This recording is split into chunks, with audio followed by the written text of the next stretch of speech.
I am Amber Wilson, 27 years old, and last Christmas changed everything between my family and me. For years, I endured my mother's constant disapproval while my siblings basked in praise. Despite my success as a graphic designer, nothing satisfied her. When she announced to our entire extended family that I was the most useless child we have, something inside me finally snapped. Instead of swallowing the hurt like always, I stood up for myself. Before I tell you what happened next, hit that like button and let me know in the comments if you have ever had to stand up to family members who just refuse to see your worth. Growing up in our pristine colonial home in Westport, Connecticut meant living under the shadow of impossible expectations. Our neighborhood was the kind where people compared landscaping and private school acceptances in the same breath. My father, Dr. Thomas Wilson, built his reputation as one of the most sought-after cardiovascular surgeons in the Northeast. His schedule kept him at the hospital more than home, but when present, his accomplishments loomed large over our dinner conversations. My mother, Julia Wilson, former Miss Connecticut runner-up, orchestrated our family life with precision that bordered on military. Her perfectly highlighted blonde hair never moved out of place, much like her expectations. After giving up a budding modeling career to raise children, she channeled all her ambitions into us. Or more accurately, into my siblings. Ryan, my older brother by 4 years, followed our father's path into medicine without hesitation. Every science fair trophy and perfect report card received prominent display in our living room showcase. By the time I was in high school, he was already at Yale Medical School, making our mother beam with pride during her tennis club luncheons. Stephanie, my sister who is 2 years older than me, excelled in debate and student government before heading to Columbia Law. Her sharp mind and sharper tongue made her the perfect attorney, and mother never tired of mentioning how Stephanie would likely become the first female partner at her prestigious Manhattan firm before turning 35. Then there was me.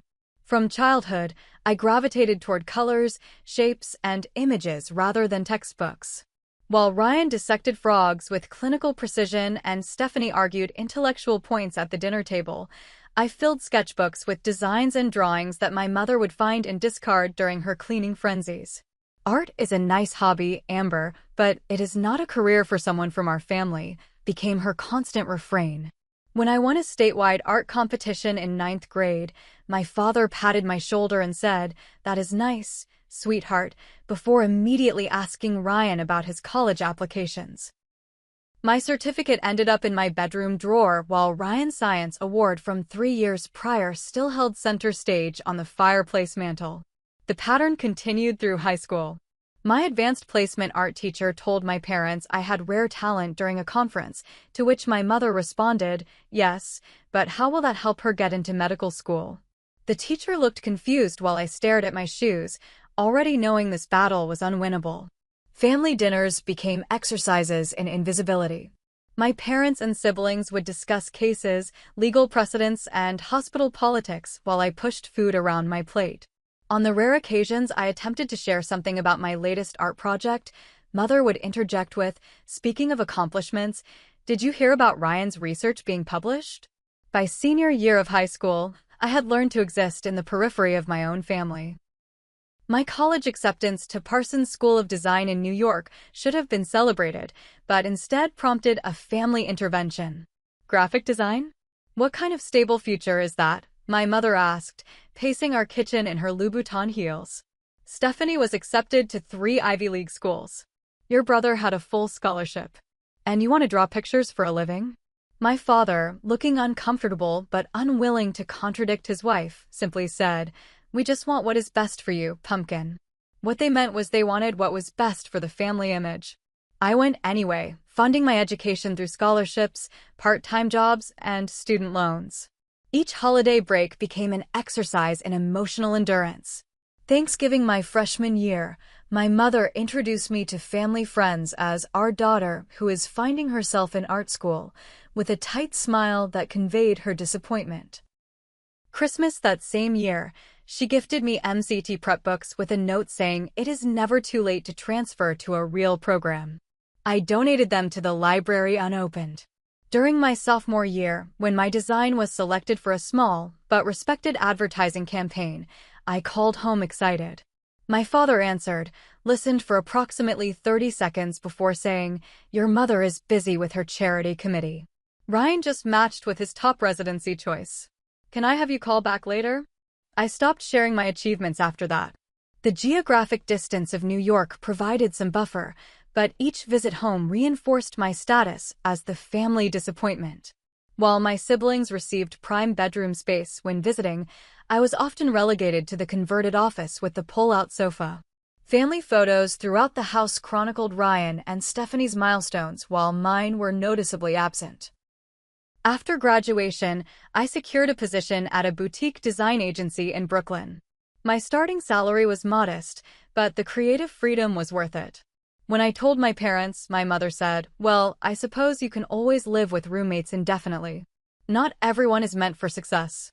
As my career progressed, I gradually reduced my visits home to major holidays only. Phone calls became shorter, with my mother dominating conversations with updates about my siblings. Ryan's engagement to another doctor warranted a special family dinner I had to miss due to a work deadline, something my mother referenced for months afterward as proof of my lack of family commitment. In the lead-up to last Christmas, I had finally landed a major client, a household name brand that sought me out specifically for their rebranding campaign. The contract was substantial enough that I could finally afford my own apartment without roommates in a decent Brooklyn neighborhood. For once, I had something tangible that even my achievement-oriented family might recognize. My portfolio had expanded, my work had been featured in several industry publications, and I had even been asked to speak at a design conference. After years of doubt, I finally felt secure in my career path and eager, perhaps foolishly, to share this success with my family. Little did I know that this Christmas would become the breaking point of 27 years of accumulated dismissal and disappointment. The week before Christmas, I stood in an upscale Manhattan boutique agonizing over gifts for my family. Each year, I tried to find the perfect presents that might finally earn their approval, as if the right cashmere sweater or limited edition book could make them see me as worthy. For my father, I had found a rare first edition medical text he had once mentioned wanting. The antiquarian bookseller had helped me track it down, and it had cost nearly a full paycheck. For Stephanie, I selected an elegant leather briefcase from a designer she had mentioned in passing. For Ryan and his fiancée, I created a custom illustrated timeline of their relationship, professionally framed. For my mother, I had spent months secretly commissioning a well-known local artist to paint our family home, the backdrop of so many complicated memories. The artist had captured the property in golden summer light, making it look like the perfect family estate my mother always wanted people to see. "You are really going all out this year," commented the saleswoman as she wrapped my final purchase. "It is a special Christmas," I replied, though I could not explain why I still tried so hard to impress people who never seemed impressed. That evening, I called my best friend Taylor, who had witnessed my family dynamics firsthand during college. "Amber, you know I support you, but I am worried," she said after I detailed my gift plans. "Every year you go home thinking this time will be different, and every year you call me crying on December 26th. This year is different," I insisted. "I finally have something concrete to show them. The Norrington account is huge. Even my mother cannot dismiss that." Taylor's sigh carried years of protective frustration. "Just promise me you will not pin your happiness on their reaction. Your work is amazing. Your life is amazing. You do not need their validation." "I know, I lied. I just want to share my success with them. Just remember you can always come to my family's place if things get rough," she offered. "My mom already bought your favorite peppermint ice cream just in case." The drive to Connecticut on December 23rd felt like heading into battle. I rehearsed casual ways to mention my achievements without sounding boastful. The Norrington executives had specifically requested me by name. My designs would be on products nationwide. The contract had allowed me financial independence in one of the world's most expensive cities. Surely that would be enough. The family home looked like a Christmas card, with perfect white lights outlining each architectural feature and a designer wreath on the glossy black door. I parked my used Civic between Ryan's Tesla and Stephanie's Mercedes, already feeling the familiar inadequacy seeping in.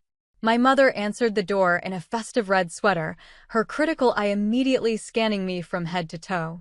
"Amber, you finally made it. Your hair is certainly interesting these days." She reached out to touch my shoulder-length bob, recently dyed with subtle rose gold highlights for a winter wedding I had in my portfolio. "I suppose creative types need to express themselves. Come in before you let all the heat out." No hug. "No, I missed you." Just immediate criticism followed by practical concerns about the heating bill. My father emerged from his study, offering a brief one-armed hug. "There is my artistic daughter. Good drive down." Before I could answer, he glanced at his watch. "The Patriots game is about to start. We will catch up at dinner." He disappeared back toward the media room, the conversation already over. I carried my suitcase and carefully wrapped gifts inside, hearing my siblings' voices from the kitchen. When I entered, Ryan looked up from his phone briefly. "Hey sis, good to see you survived another year in the big bad city." Stephanie, arranging a charcuterie board with mathematical precision, offered a tight smile. "The prodigal designer returns. How is that little job of yours going? Still drawing logos for coffee shops?" I forced a smile. "Actually, I just landed the Norrington account. They are completely rebranding and chose my design concept over several major agencies." "Norrington? The grocery store chain?" Ryan asked, his attention still mostly on his phone. "Huh. Do they pay well for that kind of thing?" "It is actually a pretty significant contract," I started to explain. My mother interrupted, thrusting a vegetable peeler into my hand. "Amber, since you are just standing there, make yourself useful and help with dinner. Stephanie has been here since morning helping while you slept in and drove up late." I bit back the explanation that I had worked until 2 a.m. finishing projects before taking time off, instead obediently taking over the vegetable preparation. My mother hovered nearby, adjusting the angle of my knife and commenting that I was making the pieces too large, then too small. "I never understood why someone who works with visual arts cannot seem to cut a carrot properly," she muttered, eventually taking over the task herself. Later that afternoon, I overheard my mother in the living room as neighbors stopped by with holiday cookies. She proudly showed off Ryan's medical journal with his published research and passed around photos of Stephanie at a legal conference where she had presented. When one neighbor politely asked, "And what about your youngest?" "Amber, right? How is she doing?" I paused in the hallway to listen. "Oh, she is still finding her way," my mother replied with a practiced laugh. "You know how it is with some children. They take longer to settle into something worthwhile." I slipped away before I could hear more, finding my portfolio tucked under a stack of magazines where I had left it on the coffee table earlier, hoping someone might take interest. I quietly returned it to my suitcase. That evening, extended family arrived for a pre-Christmas dinner. My aunt, uncle, and 3 cousins joined us, along with my grandmother. Despite being 27, I found myself seated at the secondary table with my teenage cousins while all the successful adults sat at the main dining table. "So you draw stuff for a living?" my 16-year-old cousin asked between textures. "Graphic design is more complicated than that," I started to explain. "That is cool," he interrupted. "I am thinking of being a YouTuber." I spent the meal answering questions about whether I could help him design his channel logo, while from the main table I heard my mother proudly detailing Ryan's recent promotion and Stephanie's important case. The evening wound down with my father and uncle discussing investment strategies, my mother and aunt comparing notes on their country club's holiday gala, and my siblings receiving eager questions about their professional lives. When my grandmother kindly asked about my work, my mother quickly redirected the conversation to the Christmas Day plans. As I lay in the uncomfortable pull-out bed that night, I scrolled through congratulatory messages from colleagues about the Norrington account, feeling the stark contrast between my professional and family lives. In one world, I was valued and respected. In the other, I was still the disappointment who chose the wrong path. Little did I know that Christmas Day would push this painful dynamic to its breaking point. Christmas morning dawned bright and cold, sunlight reflecting off fresh snow that had fallen overnight. For a brief moment, Lying in bed watching ice crystals glitter on the window, I felt a flicker of childlike Christmas excitement. Perhaps today would be different. I had carefully arranged all my gifts under the tree the night before, positioning them prominently with their professional wrapping and thoughtful gift tags. By the time I made it downstairs in my holiday sweater and carefully applied makeup, the family was already gathered in the living room. "Finally decided to join us," my mother commented, checking her watch. "We have been waiting to open gifts, but I suppose creative types need their beauty sleep." I mumbled an apology despite having only slept until 8:30 a.m., taking the last available seat, a footstool near the edge of the family circle. Gift opening began with my father distributing the presents. Ryan and his fiancée Jennifer received several large boxes. Stephanie had a similar pile. My stack consisted of 2 small packages and a gift card envelope. I watched eagerly as my family opened my carefully selected gifts. My father unwrapped the rare medical text with polite interest. "This is quite old," he commented, flipping through a few pages. "Interesting historical perspective, though completely outdated now, of course." "Thank you, Amber." He set it aside without further comment, moving quickly to exclaim over the new golf clubs Stephanie had given him. Stephanie opened her designer briefcase next, examining it with a critical eye. "This is nice, though I just got a new one from the partners last month. The firm uses Smythson exclusively, but this could be a good backup, I suppose." My mother unwrapped the commissioned painting of our house, studying it with pursed lips. "Well, this is certainly colorful," she said finally, though the artist took some liberties with the landscaping. "Our hydrangeas are not nearly so prominent." But it was a creative thought. "We can hang it in the guest bathroom." Ryan and Jennifer at least seemed genuinely pleased with their custom relationship timeline, though Ryan quickly added, "You could probably make good money doing these for people as side gigs if the design work dries up." When my turn came, I opened my gifts to find a generic gift card to a department store from my father, a self-help book titled Finding Your Professional Purpose from my mother, and a basic sweater from Stephanie that still had the clearance tag partially attached. "I thought the book might help you finally figure out a sustainable career path," my mother explained. "The reviews said it is excellent for people who feel adrift professionally." I forced a smile. "Thank you. It looks interesting." I carefully did not mention that I had been at the same design firm for 4 years with regular promotions and raises. After the living room was cleared of wrapping paper, I attempted to bring out my portfolio as everyone settled with coffee. I brought some samples of my recent work, including the Norrington campaign concepts I said, opening the leather folio. They really liked my approach to modernizing their brand while maintaining recognition elements. Speaking of recognition, my mother interrupted. "Ryan just had another paper accepted for publication." "Tell everyone about it, Ryan." My portfolio sat open on my lap, unviewed, as Ryan detailed his research methodology for 10 minutes. When he finished, I tried again. "The Norrington campaign will actually be national. Their products are in almost every state, so my designs will be on packaging across the country." "Amber, could you help me in the kitchen?" my mother asked, already standing. "Stephanie, why do not you show Jennifer the album of Ryan's medical school graduation? I am sure she would love to see it." In the kitchen, I was assigned menial tasks while my mother handled the important cooking aspects. Every suggestion I made was dismissed, every technique questioned. "No, not like that," she sighed, taking over the potato mashing. "After 27 years, I would think you would know how to properly prepare a simple dish." Later, I overheard my mother on the phone with her sister who could not attend. "Ryan is just thriving at the hospital. They are already talking about making him chief resident next year. And Stephanie is working on a case that might set legal precedent. We are so blessed with such accomplished children." A pause. "Amber?" "Yes, she is here too. Still doing the design thing. You know how she is, always marching to her own drummer instead of pursuing something substantial." During a lull in the afternoon activities, I tried to connect with Stephanie as she worked on her laptop in the study. "Busy day to be working," I commented, offering her a cup of coffee I had brought. She accepted it without looking up. "Some of us have responsibilities that do not pause for holidays. This case could make my career." I understand. My deadline for the Norrington project was intense too. I worked through 3 weekends to perfect the presentation.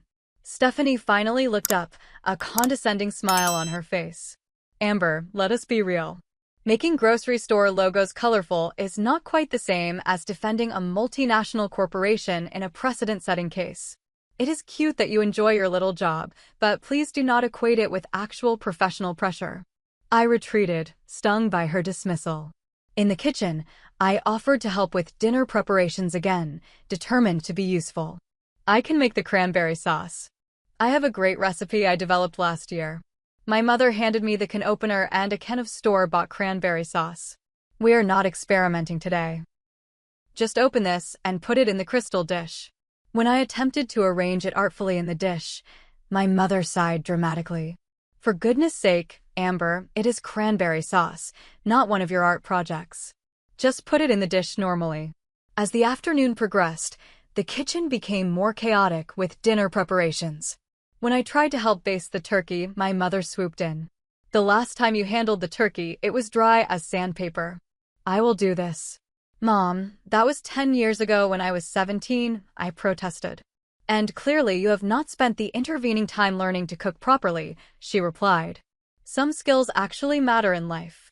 The final straw came when I accidentally knocked over a measuring cup of broth while reaching for a utensil. It splashed onto the counter but not onto any food. My mother reacted as though I had set the kitchen on fire. This is why I cannot trust you with important tasks.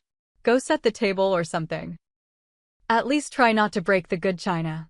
I retreated to my childhood bedroom, fighting tears of frustration. I texted Taylor, it is worse than ever. Nothing I do is right. Nothing I am is enough. She replied immediately, remember who you are outside of that house. The Amber I know is talented, successful, and strong.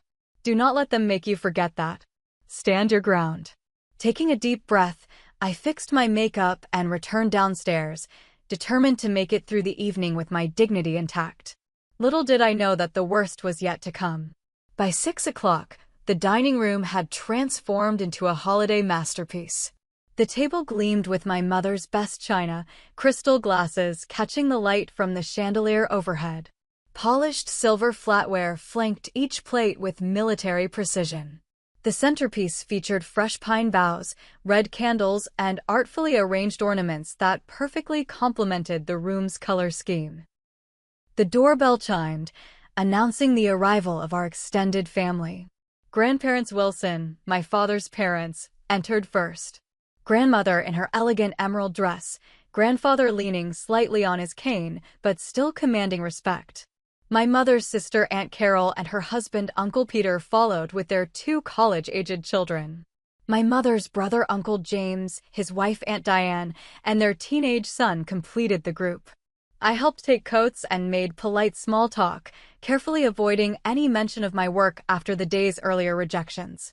Everyone gradually migrated to the living room for pre-dinner drinks and appetizers. Aunt Diane, always the kindest of the extended family, sought me out by the fireplace. Amber, honey, I have not seen you since last Christmas. Tell me what you have been up to. Still creating beautiful designs. Her genuine interest warmed me, and I cautiously shared some details about my recent projects. Actually, I just landed a major account with Norrington. They're a national brand looking to modernize while keeping their recognition elements. It was quite competitive. That sounds impressive. I always knew you had special talent. Is your work going to be in stores across the country then? She asked, her eyes showing actual interest. Before I could answer, my mother appeared with a tray of canapes. Diane, let me tell you about Ryan's latest publication. He is revolutionizing approaches to cardiac care. Amber, would you check if your father needs help with the wine? As I walked away, I heard my mother smoothly redirecting the conversation to my brother's accomplishments. My moment of connection had been swiftly severed. Dinner was announced at 7, and everyone found their assigned seats.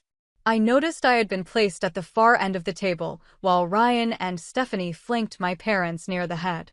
The seating arrangement itself told a story about family hierarchy.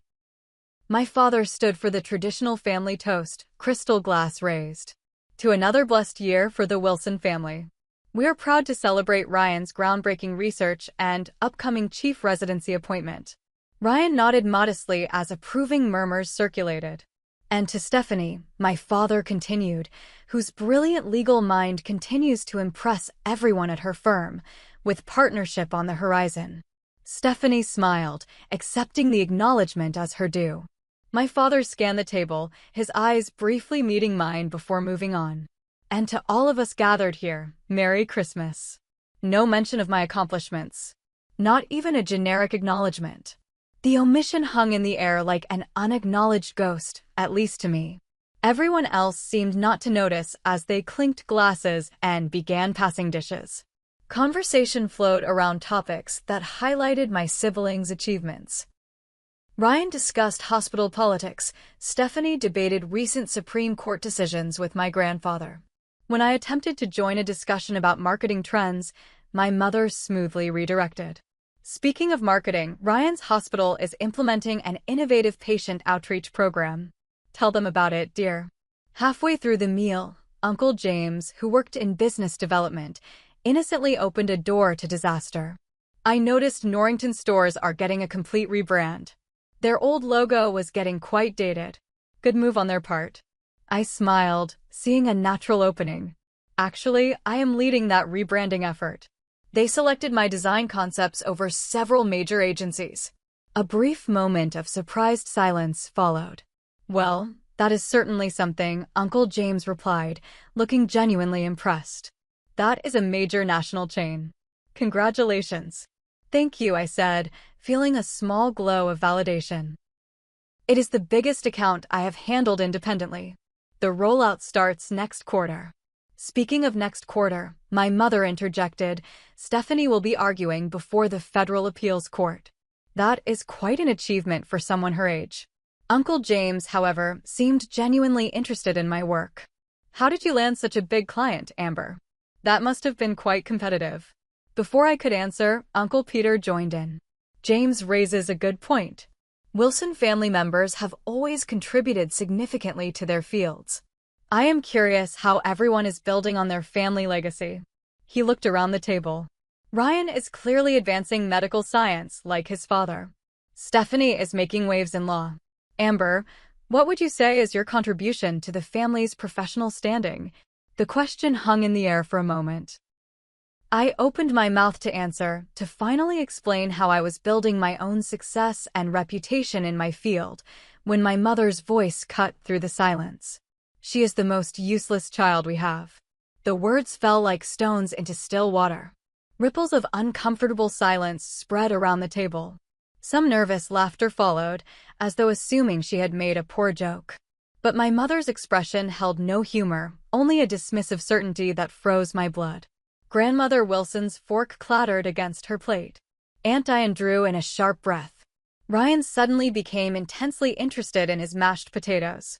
Stephanie at least had the decency to look uncomfortable. My father cleared his throat, but said nothing to contradict or soften the statement. The room seemed to tilt around me. 27 years of dismissal, criticism, and emotional neglect crystallized in that single moment of brutal clarity. My hands trembled slightly as I set down my fork. Time seemed to slow as memories cascaded through my mind, art projects removed from the refrigerator to make room for Ryan's awards. My mother forgetting to attend my high school art showcase while driving 2 hours for Stephanie's debate tournament. College tuition discussions that excluded my chosen major as not a real investment. Every backhanded compliment, every comparison, every diminishment of my choices and accomplishments. I saw with perfect clarity how I had spent my entire life seeking approval from people who had decided long ago that my path had no value. How I had twisted myself into knots trying to translate my successes into terms they might respect. How I had accepted the role of family disappointment without questioning whether I was actually disappointing at all. In that crystalline moment of awareness, I faced a choice: continue absorbing the hurt or finally stand up for myself. For once, I chose myself. I placed my napkin beside my plate and slowly stood. The dining room fell completely silent. All eyes turned toward me, expressions ranging from my mother's irritation to my grandmother's concern to my cousin's wide-eyed fascination. My heart pounded so hard I could feel my pulse in my fingertips. My mouth felt dry. But beneath the anxiety flowed a current of calm certainty. For perhaps the first time in my family's presence, I knew exactly who I was and what I needed to say. For 27 years, I began, my voice surprisingly steady. I have tried to earn your approval by your standards. Today, I realized that was never going to happen, and more importantly, it does not need to. My mother's face tightened. Amber, do not be dramatic. This is hardly the time for one of your emotional displays. Actually, Mom, this is exactly the time, I continued calmly. You just called me useless in front of our entire family. If not now, when would be appropriate to address that? I turned to face the table more fully. I have built a successful career doing what I love. The Norrington account that none of you seem interested in hearing about will put my designs in every state in America. I was selected over agencies with decades more experience because my work stood out. Last month, I was a featured speaker at the National Design Conference. My portfolio has been published in industry magazines. I have built a client list that allows me to live independently in one of the most expensive cities in the country. I looked directly at my siblings. Ryan, Stephanie, I have always supported and celebrated your achievements. I have listened to detailed accounts of medical procedures and legal briefs. I have shared your accomplishments with my friends. Yet neither of you has ever once asked to see my portfolio or expressed genuine interest in my work. Ryan had the grace to look ashamed, while Stephanie maintained a neutral expression. I turned to my father. Dad, you taught us that success comes from dedication and excellence. I have dedicated myself to excellence in my field, yet you have never acknowledged that my path could be valid too. Your silence when Mom dismisses my career has been as hurtful as her words. My father shifted uncomfortably in his chair, unable to meet my eyes. To be clear, I continued, addressing the whole table now, I am not asking for special praise or acknowledgement. I am simply asking for the same respect given to other adults at this table. My career path is different, not lesser. My success looks different, not smaller. My mother attempted to interrupt again, but Grandmother Wilson raised a hand to stop her. I do not need your approval anymore, I said directly to my mother. What I needed was your support, your interest, your willingness to see me for who I am rather than who you wanted me to be. I needed a mother who could be proud of a daughter who found her own path rather than following a prescribed one. My voice remained level, though emotion threatened to break through. Do you know what is truly useless? Spending your life trying to please people who have decided in advance that you cannot. That is what I have been doing, and it stops today. I paused, looking at each family member in turn. I love all of you. I value this family. But I will no longer accept being treated as less than, being seated at the far end of the table both literally and figuratively in our family dynamic. Grandmother Wilson nodded slightly, her eyes bright with what looked like pride. If my worth to this family is measured only by how closely my life matches your predetermined expectations, then you have all missed knowing a person who has much to offer. That is your loss, not mine. My mother's face had transformed from irritation to a cold anger. Are you quite finished with this performance? You have always had a flair for the dramatic. This is exactly why your father and I worried about your career choice. Everything becomes an emotional spectacle with you. No, Julia, Grandmother Wilson interjected firmly. Amber is making perfect sense, and you would do well to listen. The unexpected support from my traditionally reserved grandmother momentarily stunned the table into silence. I took a deep breath. I do not need you to suddenly understand or appreciate my career. What I need, what I am establishing right now, is a boundary. I will be treated with respect, or I will not be present. It is that simple. Uncle James cleared his throat. I think what Amber has accomplished sounds remarkable. I would actually love to hear more about how you approach the Norrington rebrand. My mother cut in sharply. James, do not encourage this behavior. Amber has always been sensitive and prone to exaggeration. This outburst is exactly why we worry about her emotional stability. Mom, I said quietly, this attempt to paint me as unstable rather than addressing what you said is exactly the problem. I am not overreacting to being called useless by my own mother at Christmas dinner. I looked around at my family one more time. I came here hoping to share my joy and success with the people I love. Instead, I was reminded why I have gradually reduced my visits home. I deserve better, and until that is possible, I need to protect myself. With those words, I stepped back from the table. I will be packing my things and returning to New York tonight. I wish you all a Merry Christmas. As I walked from the dining room with as much dignity as I could muster, I felt a weight lifting from my shoulders, one I had carried for so long I had forgotten it was there. For the first time in my family home, I felt truly free. Upstairs in my temporary bedroom, I methodically packed my suitcase, hands still trembling slightly from adrenaline. The house below had erupted into a buzz of voices after my departure, though I could not make out individual conversations. I focused on folding my clothes neatly, tucking away my toiletries, and gathering the few personal items I had brought. My phone buzzed with a text from my cousin Alyssa. "What you just did was badass. For what it is worth, I think your design work sounds amazing. Proud of you for standing up for yourself." The unexpected support brought tears to my eyes that I quickly blinked away. I was determined not to break down, at least not until I was safely away from this house. A soft knock at the door interrupted my packing. I expected my mother, ready with recriminations about ruining Christmas. Instead, my father stood in the doorway, looking older and more uncertain than I had ever seen him. "Amber," he began hesitantly. "You do not need to leave tonight. The roads will be icy, and it is getting late." "I need to go, Dad," I replied, continuing to pack. "I cannot stay in this house tonight." He stepped into the room, closing the door partially behind him. "What your mother said was wrong. I should have said something immediately. But you did not," I responded, not unkindly. "You never do. Your mother has strong opinions about success," he offered weakly. "Dad, this is not about different opinions. She called me useless in front of our entire family. That goes beyond having high standards or different values." He sighed heavily, sitting on the edge of the bed. "I have always admired your courage, you know. Following your passion despite our reservations. Admiration without support is not particularly helpful," I said, zipping my suitcase closed. I needed parents who could see my worth even if it looked different than they expected. "I failed you there," he admitted quietly. "We both did, in different ways." "Yes," I agreed simply. "You did." I lifted my suitcase from the bed. "I love you, Dad. But I need to create some distance right now. I will call when I get back to the city." As I moved toward the door, another knock sounded. Ryan stood there, looking uncharacteristically uncertain. "Can I talk to you for a minute?" he asked. My father nodded and slipped out, leaving Ryan and me alone. My brother closed the door and leaned against it.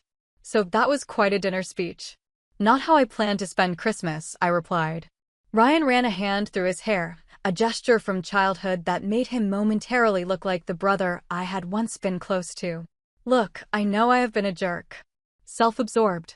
I just wanted to say, I get it more than you might think." "Get what, exactly?" "The pressure. The expectations." He hesitated. "Sometimes I wonder if I even wanted medicine or if I just followed the path of least resistance." "You had the courage to choose differently." I set down my suitcase, surprised by this glimpse of vulnerability from my always confident brother. "Mom and Dad practically mapped out my entire life," he continued. "Medical school, specialty, even the kind of person I should marry. Sometimes I envy your freedom to build your own life, to choose your own definition of success." "It has not felt very free," I admitted. "Not when it came with constant disapproval." Ryan nodded. "I should have stood up for you more. Been more interested in your work. The truth is, I barely understand what I want, let alone having the courage to pursue it like you have." This confession from my seemingly perfect brother left me momentarily speechless. "It is not too late to figure that out," I finally said. "Even Dr. Perfect is allowed to question his choices." A ghost of a smile crossed his face. "Maybe. Anyway, I just wanted you to know I think what you said down there was long overdue. And I am sorry for my part in making you feel less than." He awkwardly extended his hand for a handshake, then changed his mind and gave me a brief, stiff hug before retreating from the room. Downstairs, I could hear my mother's voice rising in indignation. She has always been dramatic, turning a simple comment into a federal case and ruining Christmas dinner. I shouldered my bag and descended the stairs, prepared for a final confrontation. In the foyer, Grandmother Wilson intercepted me. "My dear," she said, taking my hands in her papery ones, "it took courage to say what you did. Your grandfather and I are very proud of the woman you have become." "Thank you," I whispered, fighting tears again. "Your mother is complicated. She struggles to see beyond her narrow view of success. That is her limitation, not yours." With a gentle squeeze of my hands, she let me go. I moved toward the door, where my mother now stood with arms crossed. "So you are really leaving on Christmas night," she said, her tone making it an accusation. "Destroying our family dinner was not enough?" "Mom, I did not destroy anything. I simply stood up for myself after years of dismissal culminating in being called useless." "You are twisting my words," she insisted. "It was a momentary comment, not some grand statement on your worth."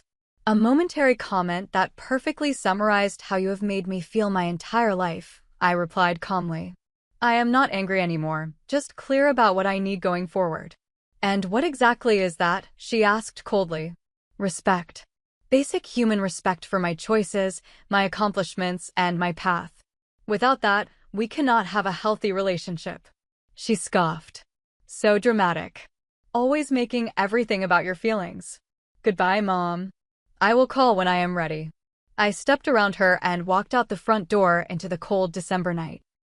The drive back to New York through light snow gave me hours to process what had happened. Tears came intermittently, but underneath the sadness was a foundation of certainty. Something fundamental had shifted inside me, a reclamation of my own worth that could not be undone. I arrived at my apartment after midnight, dropping my bags in the entryway and collapsing onto my couch. Only then did I allow myself to fully feel everything: grief for the supportive family I had never had, anger at years of dismissal, relief at finally standing up for myself, and, underneath it all, a surprising sense of freedom.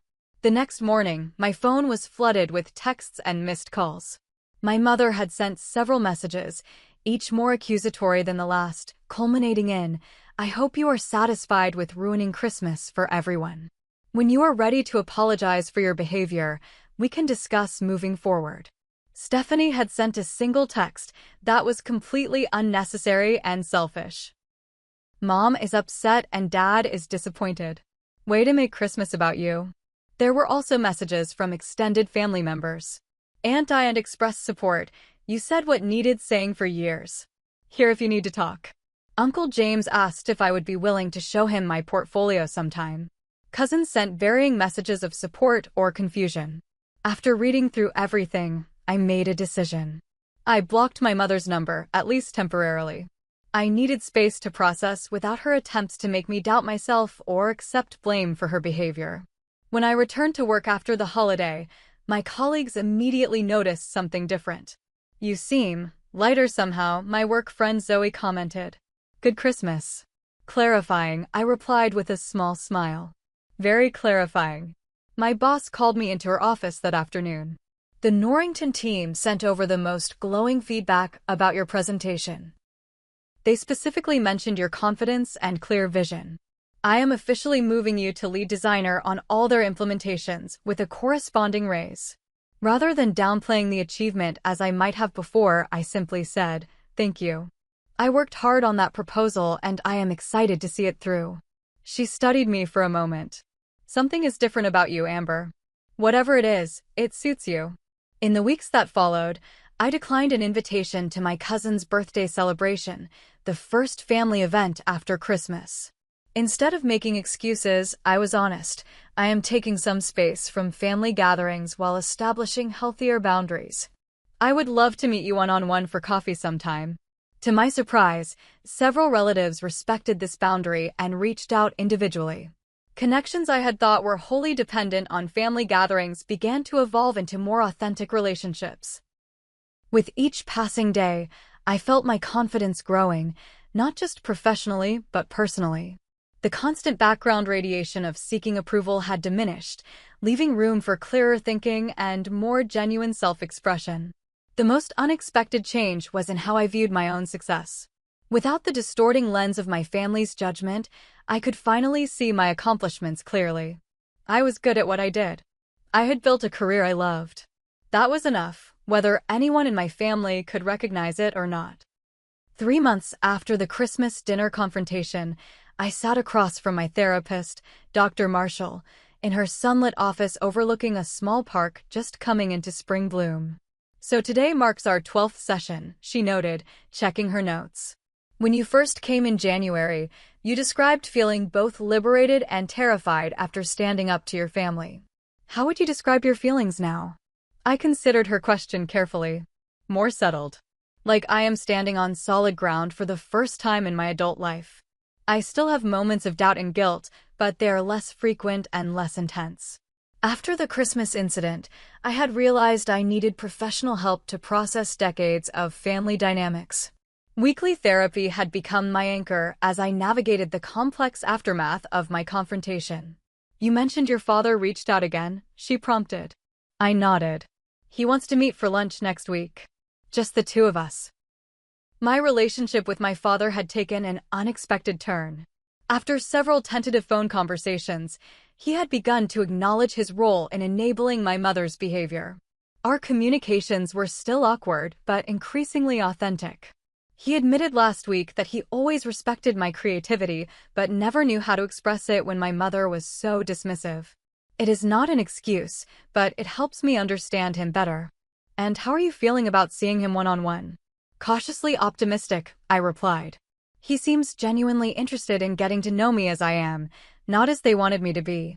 He even asked for the link to my professional website and actually looked at my portfolio. The lunch with my father the following week proved surprisingly meaningful. He arrived at the restaurant with a copy of the design magazine that had featured my work. "I got a subscription," he explained somewhat sheepishly. "I want to understand your world better." Over pasta, he spoke more openly than he ever had. "I failed you as a father, Amber. I let your mother's narrow definition of success dictate how we treated all of you. Ryan is showing signs of burnout. Stephanie works constantly but never seems happy, and we nearly lost our relationship with you completely. Why did you never intervene?" I asked, the question that had haunted me for years. He sighed deeply. "The path of least resistance. Your mother has always been formidable. And somewhere along the way, I convinced myself her way was right. That success had to look a certain way. It was easier than questioning our choices. For the first time, I saw my father as a flawed human rather than an authority figure, someone who had made mistakes but was trying, however imperfectly, to make amends. As we parted, he hugged me properly for perhaps the first time in my adult life. "I am proud of you, Amber.